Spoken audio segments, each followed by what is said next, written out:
Sebelum kita memulai cerita, jangan lupa untuk klik pada tombol subscribe, like, dan lonceng. Tinggalkan juga komentar agar channel ini terus berkembang. Selamat mendengarkan.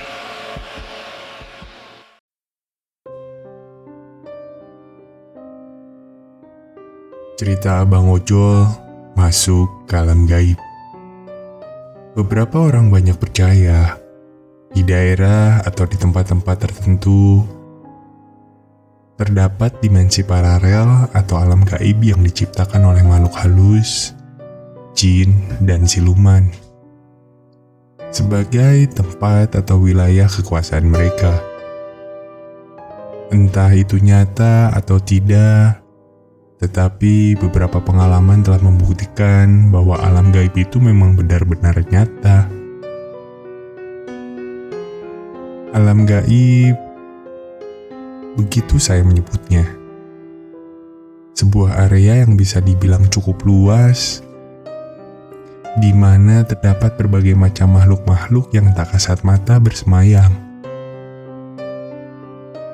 Ada pula juga yang menyebutnya sebagai alam dedemit, di mana seakan-akan terdapat kehidupan di dalamnya. Ada keramaian, ada orang-orang yang beraktivitas, sama seperti di dunia manusia biasa. Tetapi bedanya, mereka semua sudah mati dan menjadi arwah-arwah penasaran. Beberapa kejadian yang sempat menghantui dari beberapa orang yang tanpa sengaja masuk ke dalam alam gaib. Mereka ada yang terjebak beberapa waktu, dan ada juga hanya berputar-putar di dalamnya tanpa tentu arah. Di saat mereka tersadar, mereka telah melewati ruang dan waktu di alam gaib, di mana mereka melewatkan beberapa masa di dunia nyata. Apakah ini benar-benar nyata? Ada satu cerita yang saya dapatkan pada malam itu. Saya baru saja berkemas dan bersiap untuk pulang kantor. Waktu itu, waktu menunjukkan jam 9 malam. Ojek online yang saya pesan pun sudah terlihat motornya di lobi kantor. Saya perhatikan di sekitar area kantor. Sudah mulai lenggang. Wajahnya yang datar, tanpa sapaan saat saya menanyakan apakah itu orderan yang saya pesan. Tatapannya pun kosong tanpa arah yang jelas dilihat.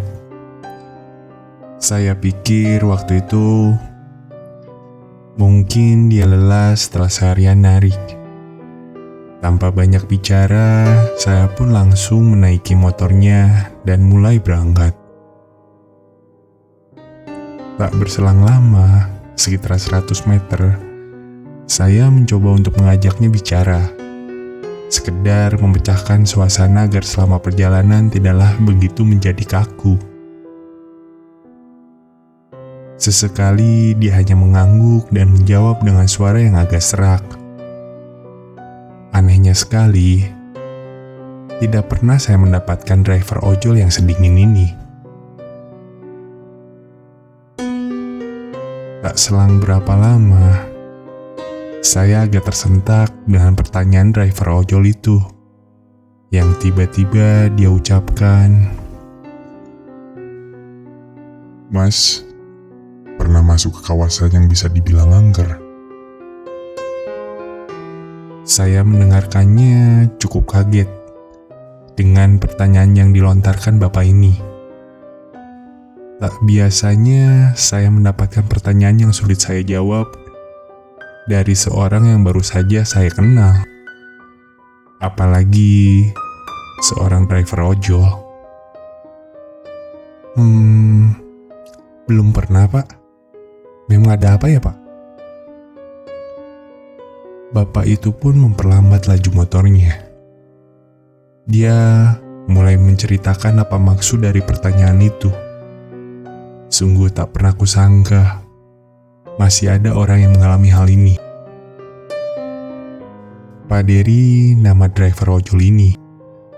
Driver ojol itu bercerita saat kemarin sekitar jam 11.30 dia narik seharian hingga tengah malam.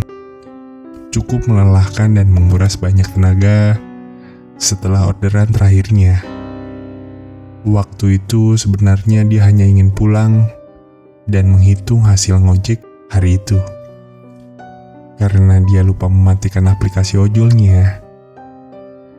Tiba-tiba sebuah orderan pun masuk ke dalam aplikasi ojolnya. Orderan yang masuk waktu itu adalah seorang anak muda yang berada tak jauh dari tempat Pak Dery berhenti. Saat itu Pak Dery dilema. Jika orderan yang masuk dia cancel, maka performanya Pak Dery akan menjadi jelek. Tetapi jika orderannya diambil, malam sudah sangat larut. Dan tujuan dari order itu pun lumayan jauh sekali, sekitar 10 kilometeran. Setelah berpikir beberapa saat, Pak Dery memutuskan untuk mengambil orderan itu dan menjemput pemuda tadi dan akhirnya sampai di tempat penjemputan. Singkat cerita, pemuda itu sudah duduk di motor dan di jalan pemuda itu pun berkata, "Pak, kita nanti lewat sini aja ya. Di depan belok kiri biar lebih cepat." Pemuda itu sambil menunjukkan arah ke Pak Dery. Tapi mas, itu jalan timur kan? Apa tidak sebaiknya lewat jalan utama saja?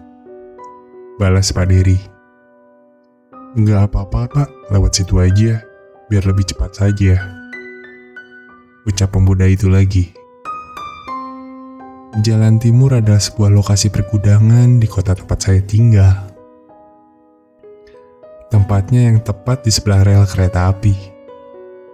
Banyak terdapat gudang-gudang dari pabrik-pabrik di sekitarnya yang berjajar di sini. Suasana yang sepi, hanya ada beberapa lampu remang-remang di sudut bangunan gudang. Tidak banyak kendaraan yang melewati jalan ini. Di sana terdapat juga bangkai-bangkai angkot yang dibiarkan berjajar tanpa tidak tahu bagaimana nasibnya. Genangan air pun terlihat memenuhi sudut-sudut jalan, karena sore itu baru saja diguyur hujan dan menyisakan malam yang dingin.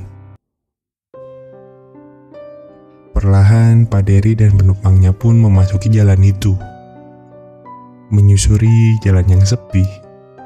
Awalnya tidak ada hal yang ganjil yang dia rasakan. Namun, tiba-tiba hawa yang sangat dingin masuk dan menusuk kulitnya dari sela-sela jaket yang dia pakai. Dingin sekali. Lebih dingin dari hawa yang dia rasakan sebelum masuk ke jalan itu. Pak Dery hanya bisa diam, tetapi dia merasakan hal yang tidak biasa. Dia pun terus berpikir apakah sebaiknya putar balik dan kembali mengambil jalur utama. Tetapi di sisi lain dia tidak mau mendapatkan reputasi yang buruk karena tidak sesuai dengan permintaan yang penumpang minta.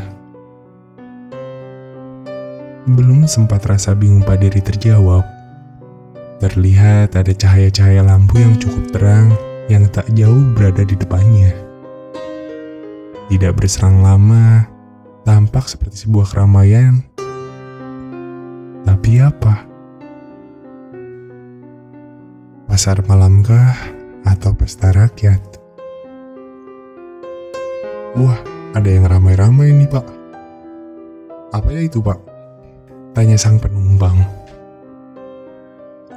Nggak tahu ya mas, sepertinya ada pasar malam nih mas. Jawab Pak Dery. Pak Dery pun memperlambat motornya dan segera mengamati suasana keramaian itu. Tampaknya memang seperti ada pasar malam dan ramai. Terdapat berbagai macam-macam pedagang kaki lima yang berjajar. dan pengunjung yang berdesakan melewati jalan-jalan sekitar di sela-sela pasar malam itu. Namun, keramaian itu menjadi lebih aneh saat Pak Dery memperhatikan wajah-wajah dari orang yang berada di sana. Wajah mereka yang pucat dengan tatapan yang kosong. Tetapi semua memiliki raut wajah dan ekspresi yang sama. Saya mendengarkan ceritanya waktu itu dan masih berpikir keras dengan apa yang saya dengar dari Pak Dery. Meski dengan suaranya yang agak serak, dia pun menceritakannya dengan sangat jelas. Sekali-kali mengusap dahinya, dia pun meneruskan cerita yang dialami. Setelah melewati pasar malam yang aneh itu, Pak Dery dan penumpangnya pun melewati jalan yang membuat bingung. Ada beberapa perempatan yang sama yang mereka pernah lalui. Ada beberapa perempatan yang sama yang mereka pernah lalui sebelumnya. Seperti melewati jalan yang sama sebanyak 2 kali. Beberapa jalan juga tak pernah merasa dia temui. Apakah ini jalan yang baru? Apakah ini jalan yang baru dibangun? Pak Dery tidak berpikir sejauh itu. Dia mencoba terus memacu motornya ke arah tempat yang dia tuju dari awal. Tetapi semakin jauh perjalanan yang mereka tempuh, Pak Dery merasa mereka tak pernah meninggalkan tempat dan jalan itu. Tetap berada di antara gedung-gedung gudang yang berbaris rapi di sisi kiri dan kanan. Maaf mas sebenarnya tahu jalan sini nggak? Tanya Pak Dery kepada sang pemuda. Saya tahu benar Pak, tetapi kenapa berubah ya? Jawab si pemuda. Berubah bagaimana mas? Saya tidak terlalu yakin Pak, tetapi setahu saya tidak ada jalan yang mengarah masuk ke arah sana. Tapi kenapa jadi ada jalan ini ya Pak? Ujar si pemuda itu dengan bengong kepada Pak Dery. Pak Dery berusaha untuk mencari jalan keluarnya. Tapi lagi-lagi mereka kembali ke tempat atau jalan yang pernah mereka lalui. Seakan-akan mereka berada di dalam sebuah labirin yang besar dan tak pernah bisa keluar dari dalam labirin itu. Semakin mereka mencoba untuk pergi jauh, maka mereka akan semakin mendekat dan tidak bisa keluar dari dalam sana. Demikian juga dengan Pak Dery dan penumpangnya. Rasa ada yang tidak beres. Pak Dery pun mengerti dengan kondisi yang mereka alami. Rasa ada yang tidak beres, Pak Dery pun mengerti dengan kondisi yang mereka alami. Dan berusaha untuk tenang. Dan meminta penumpangnya untuk tetap tenang juga. Mas, sepertinya kita sedang di dalam wilayah yang sangat tidak wajar. Ucap Pak Dery kepada penumpangnya. Maksudnya Pak?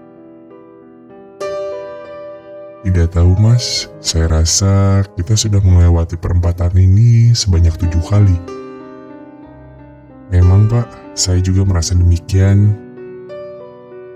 Ya sudah, mas bisa bantu saya. Tolong bacakan surat-surat ayat suci Al-Quran yang mas tahu. Saya akan mencoba tetap fokus mencari jalan supaya kita bisa keluar dari sini. Si pemuda hanya bisa mengangguk dan mengikuti apa yang Pak Dery minta. Pak Dery pun sendiri tetap tenang dan berusaha mencari jalan keluar dari tempat yang penuh tanda tanya itu. Tak berserang lama kemudian, Pak Dery pun melihat ujung jalan yang mengarah ke jalan utama. Sepertinya Pak Dery rasa itu adalah jalan keluarnya. Apa yang dia lakukan pun membuahkan hasil. Sedikit lagi mereka akan keluar dari tempat tak berujung itu. Seperti perjalanan yang tanpa henti dan berputar-putar di alam yang berbeda dengan orang yang ada di dalamnya yang mempunyai raut wajah pucat dengan tatapan yang tanpa ekspresi. Kembali Pak Dery merasakan hawa yang dingin teramat sangat menusuk hingga ke tulang. Sangat dingin menembus pori-pori jaket. Sama seperti pertama kali dia masuk ke jalan utama itu tadi. Apakah ini tanda bahwa mereka sudah keluar dari alam gaib itu? Sesaat motor yang mereka naiki waktu itu sudah memasuki pinggiran jalan utama. Mereka pun kembali ke alam nyata. Dengan keringat dingin yang bercucuran, mereka pun memastikan lagi apakah benar semua sudah kembali menjadi normal. Tidak ada lagi dan nampak orang-orang yang bertampak pucat dan tanpa ekspresi. Memang benar, semua sudah kembali normal. Sepertinya kita sudah keluar, Mas.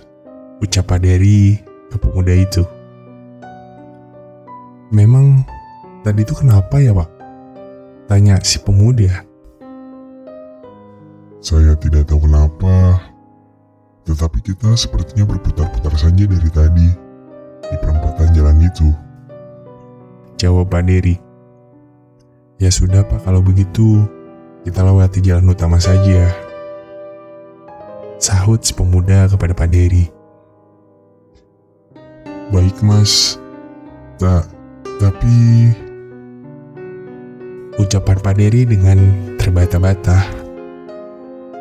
Tapi kenapa Pak? Si pemuda menanyakan dengan heran juga. Pak Dery pun sangat terkejut melihat kenyataan di depannya bahwa sebenarnya mereka berdua kembali ke posisi awal penjemputan dan tidak pernah menjauh dari tempat itu. Jalan baru yang tadi mereka lewati hanyalah sebidang tanah kosong yang mengarah ke gudang tua yang sudah terbengkalai lama tidak digunakan. Dan yang lebih mengejutkan laginya, saat Pak Dery melihat jam yang tertera di ponselnya, jam sudah menunjukkan jam 3 pagi. Maka 3 jam lebih mereka tersesat.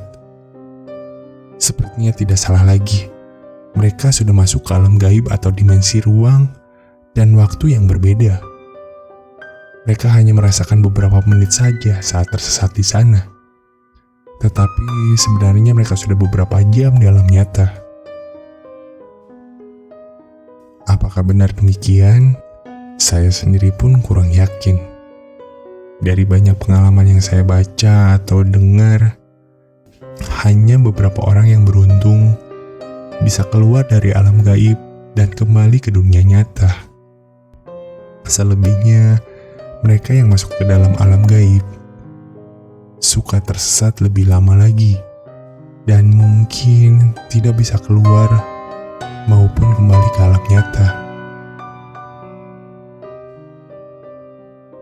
Motor Pak Dery pun sudah tak terasa sudah berada di depan pagar rumah saya. Cerita yang sangat seru yang saya dengarkan dari Pak Dery. Saya pun segera turun, tetapi wajah Pak Dery dengan tatapan datar dan tanpa ekspresi. Setelah saya membayar dan mengucapkan terima kasih, dia pun segera pergi di antara lampu-lampu yang menerangi malam itu. Cukup sekian untuk cerita misteri ojol masuk alam gaib.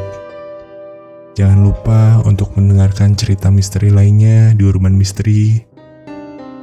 Dan jangan lupa untuk klik subscribe, like, komen, dan share.